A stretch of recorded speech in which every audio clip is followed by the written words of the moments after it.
ఇడ్లీకి దోశకి అయితే ఎక్కువ పుట్నాల పౌడర్ యూజ్ చేస్తారు కదా, కానీ ఇప్పటి నుంచి వెళ్ళి మీరు ఈ ఫ్లాక్ సీడ్స్ అదే అండి అవిసె గింజల పౌడర్ యూజ్ చేయండి. చాలా హెల్త్ బెనిఫిట్స్ అయితే ఉంటుంది, టేస్ట్ కూడా అద్దరిపోద్ది అసలు.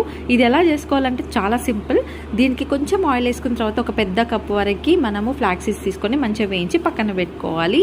అదేవిధంగా 1/2 కప్పు మినప్పప్పు, పొట్టు మినప్పప్పు ఎస్పెషల్లీ. నెక్స్ట్ కొంచెం శనగపప్పు, అది కూడా మంచిగా ఫ్రై చేసుకొని పక్కకి పెట్టుకోవాలి. మంచి సువాసన అయితే వస్తుంది, మీకు అర్థమైపోతుంది. ఆ స్టేజ్లో మీరు దింపేసుకుంటే సరిపోతుంది.